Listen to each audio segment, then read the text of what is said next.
नमस्कार, मी डॉक्टर ज्योत्स्ना पाटील, संचालिका Poona preventive cardiology centre.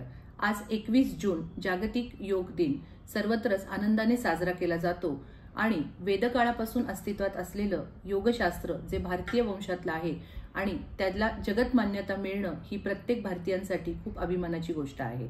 परंतु जेव्हा आपण लोकांना विचारतो की तुम्ही योगा करता का, तेव्हा प्रत्येक जण एकच सांगतो की मी रोज चालतो, मी रोज फिरतो।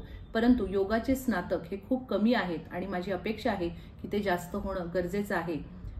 सहज पाहायला गेलं तर आजकाल तंत्रज्ञान इतकं वाढलेलं आहे की घोड्याच्या स्पीडपेक्षा सुद्धा आपण जास्त वेगाने पळू शकतो।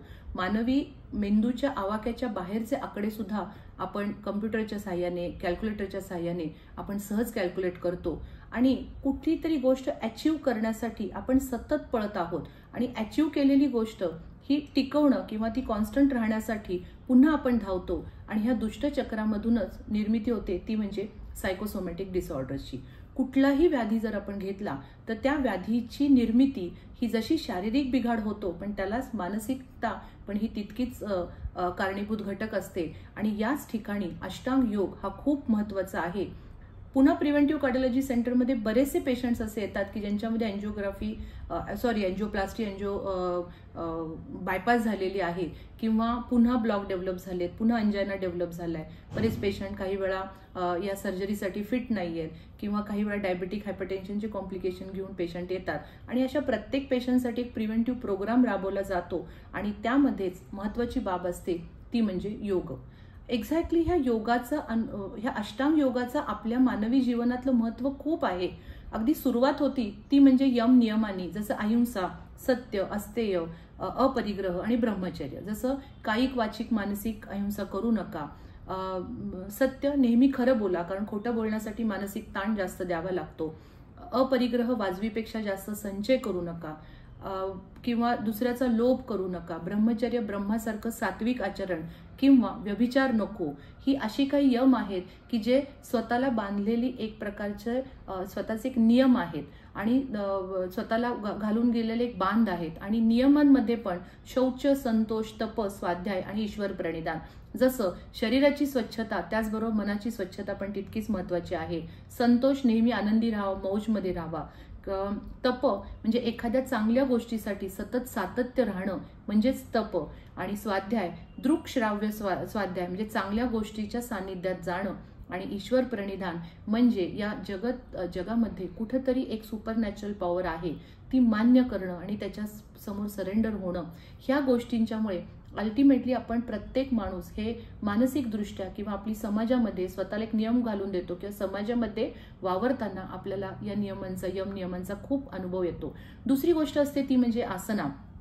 3 नंबरचा पॉइंट मी सांगते कारण शरीराची लवचिकता, मसलची लवचिकता ही खूप गरजेची आहे। जसं आपले हाताच्या पायांच्या मसलच्या लवचिकतेसाठी, पोटाचा टोन व्यवस्थित मेंटेन होण्यासाठी जेव्हा तुम्ही असे आसनाच करत असतात, सायमल्टेनियसली हृदय हा पण एक मांसल ऑर्गन आहे, मस्क्युलर ऑर्गन आहे आणि या ऑर्गनची लवचिकता वाढवण्यासाठी आसनाच हे खूप महत्त्वाचे आहेत। त्यामुळे बीपी कंट्रोल येऊ शकतो, ॲथेरोस्क्लेरोटिक चेंजेस ज्याला आपण रक्तवाहिन्यांचा कडकपणा आहे तो कंट्रोल येण्यास मदत होते।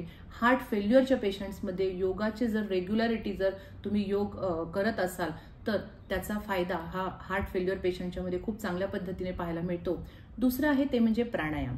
2 प्रकारच्या आपल्या क्रिया शरीरामध्ये होतात, एक ऐच्छिक आणि दुसरी म्हणजे अनैच्छिक, व्हॉलेंटरी, इनव्हॉलेंटरी। जसं पचन होणं, जसं आपलं ब्लड सर्क्युलेशन, ह्या सगळ्या गोष्टी ह्या अनैच्छिक आहेत, तुमची त्याच्यावरचा कंट्रोल नाहीये। पण एखादी वस्तू उचलणं, चालणं, धावणं, पाहणं या मात्र ऐच्छिक गोष्टी आहेत आणि दोन्हीमध्ये साधणारा घटक आहे तो म्हणजे श्वसन, जे ऐच्छिक आहे आणि अनैच्छिक आहे। कारण एखाद्या जेव्हा भीती वाटते तेव्हा श्वासाची गती वाढते किंवा सडन एकदम श्वास थांबला जातो आणि सायमल्टेनियसली जसं असतं की काही वेळा जेव्हा तुम्ही निवांत रिलॅक्स मूडमध्ये असता तेव्हा तुमचे पॅरासिम्पॅथेटिक नर्वस सिस्टीम जेव्हा ऍक्टिव्हेट होत असते तेव्हा मात्र तुमच्या श्वासाची गती ही एकदम संथ निवांत असते आणि एक्झॅक्टली ह्या श्वसनामधून शरीराला प्रत्येक पेशीनं ज्याची भूक आहे, गरज आहे तो म्हणजे प्राणवायू हा मिळतो आणि म्हणूनच योगामध्ये ह्या श्वसनाच्या गतीवर पण कंट्रोल आणण्यासाठी प्राणायामचं महत्त्व खूप सांगितलेलं आहे। त्यानंतरचा अष्टांग योगामधला घटक येतो तो म्हणजे प्रत्याहार म्हणजे इंद्रियांचं निग्रह ज्याला म्हणतो, की एखादी गोष्ट, आणि ही प्रत्याहार प्रिव्हेंटिव्ह कार्डिओलॉजीमध्ये खूप महत्वाचं आहे.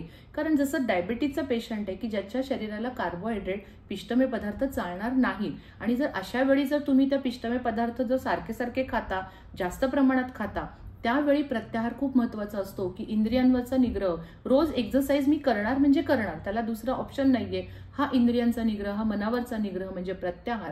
त्यानंतरचा घटक आहे तो म्हणजे धारणा. धारणा म्हणजे एखाद्या गोष्टीला धरून ठेवणं. तर हे जी काही तुम्ही नियमावली मांडलेली आहे किंवा जे आहे त्याचं धरून ठेवणं, त्याच्यावर निग्रह ठाम राहणं.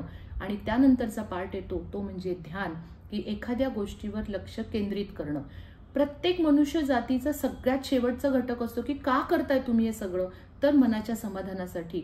आणि हा समाधान, हे आनंद मिळवण्यासाठी ध्यान, मेडिटेशन खूप गरजेचं आहे.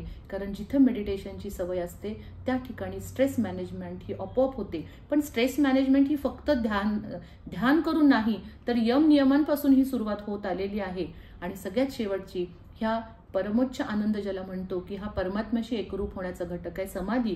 नॅचरली सर्वसाधारण आपले साधारण मनुष्याच्या याच्यामध्ये समाधी अवस्थेपर्यंत आपण जाऊ शकत नाही. परंतु मला सगळ्यांना सांगू इच्छिते की ऍटलिस्ट तुमच्या जीवनामध्ये यम नियम, आसन, की प्रत्येक आसनामध्ये सुद्धा मूल्य आहेत. जसं आपण एक फॉर एक्झाम्पल घेतलं की भुजंगासन, तुमच्या मणक्याची जर ताकद तशी वाढवायची असेल तर तुम्हाला भुजंगासन करणं गरजेचं आहे. पर्वतासन, जसं स्थिरता, जसं पर्वत स्थिर असतो त्या पद्धतीने तुमची मानसिक शारीरिक स्थिरता हे सांगितलं. तर अशी बरीचशी मूल्य तुम्हाला आसनामधून सांगितली जातात. त्यामुळे ह्या सायकोसोमॅटिक डिसऑर्डर्सवर आपण जर प्रभुत्व मिळवायचं असेल किंवा तुम्हाला जर हृदयरोगापासून लांब राहायचं असेल तर रोजच्या तुमच्या जीवनामध्ये यम नियमांचं पालन, आसनांचं रेग्युलॅरिटी, प्राणायाम, प्रत्याहार आणि ऍटलिस्ट ध्यान, इथपर्यंत तुम्ही नक्कीच फायदे मिळवू शकता. पुन्हा एकदा जागतिक योग दिनाच्या सगळ्यांना शुभेच्छा देते. Thank you so much.